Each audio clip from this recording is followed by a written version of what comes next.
देव भगवान की जय। प्यारे कृष्ण कन्हैया लाल की जय। श्रीमद् भगवत गीता अध्याय 2 गीता का सार चल रहा है और आज है 42वां श्लोक।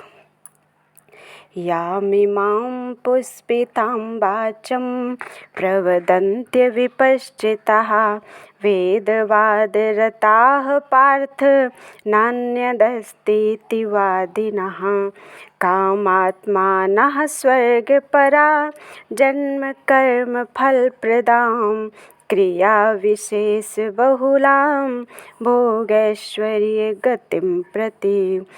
अल्पज्ञानी मनुष्य वेदों के उन अलंकारिक शब्दों के प्रति अत्यधिक आसक्त रहते हैं जो स्वर्ग की प्राप्ति, अच्छे जन्म, शक्ति इत्यादि के लिए विविध सकाम कर्म करने की संस्तुति करते हैं। इंद्रिय तृप्ति तथा ऐश्वर्यमय जीवन की अभिलाषा के कारण भी कहते हैं कि इससे बढ़कर और कुछ नहीं है।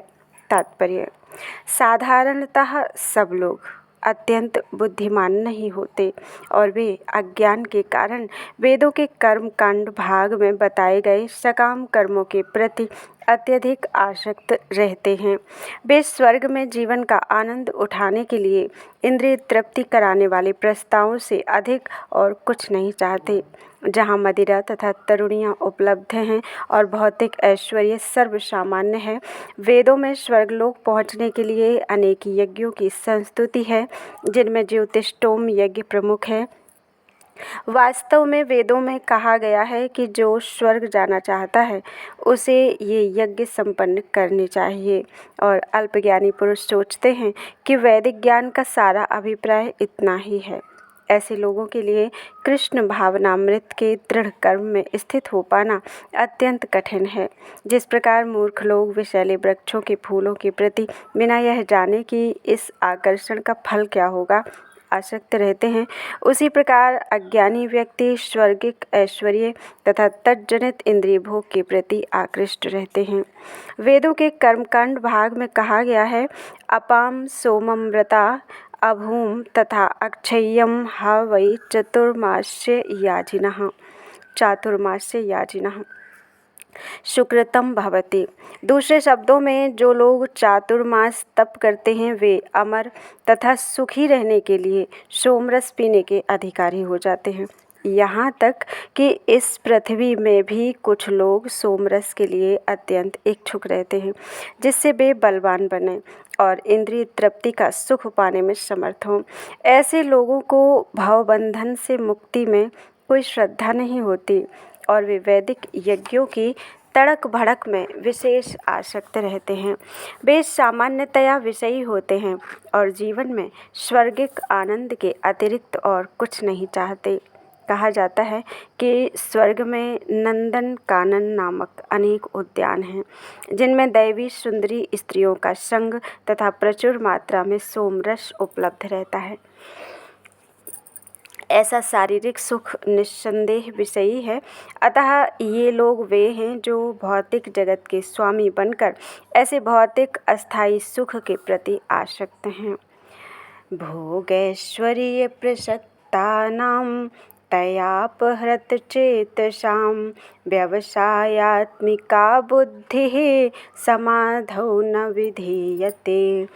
जो लोग इंद्रिय भोग तथा भौतिक ऐश्वर्य के प्रति अत्यधिक आसक्त होने से ऐसी वस्तुओं से मोहग्रस्त हो जाते हैं, उनके मनों में भगवान के प्रति भक्ति का दृढ़ निश्चय नहीं होता। तात्पर्य: समाधि का अर्थ है स्थिर मन। वैदिक शब्दकोश निरुक्ति के अनुसार सम्यग् आधीयतेऽस्मिन्नात्मतत्त्व अयाथात्म्यम्। जब मन आत्मा को समझने में स्थिर रहता है तो उसे समाधि कहते हैं। जो लोग इंद्रिय भोग में रुचि रखते हैं अथवा जो ऐसी क्षणिक वस्तुओं में मोहग्रस्त हैं, उनके लिए समाधि कभी भी संभव नहीं है। माया के चक्कर में पड़कर वे न्यूनाधिक पतन को प्राप्त होते हैं। त्रैगुण्य विषया वेदा निस्त्रैगुण्यो भवार्जुन निर्द्वन्द्वो नित्यसत्त्वस्थो निर्योगक्षेम आत्मवान। वेदों में मुख्यतया प्रकृति के तीनों गुणों का वर्णन हुआ है। हे अर्जुन, इन तीनों गुणों से ऊपर उठो, समस्त द्वैतों और लाभ तथा सुरक्षा की सारी चिंताओं से मुक्त होकर आत्मपरायण बनो। तात्पर्य: सारे भौतिक कार्यों में प्रकृति के तीनों गुणों की क्रियाएं तथा प्रतिक्रियाएं निहित होती हैं। इनका उद्देश्य कर्म फल होता है, जो भौतिक जगत में बंधन का कारण है।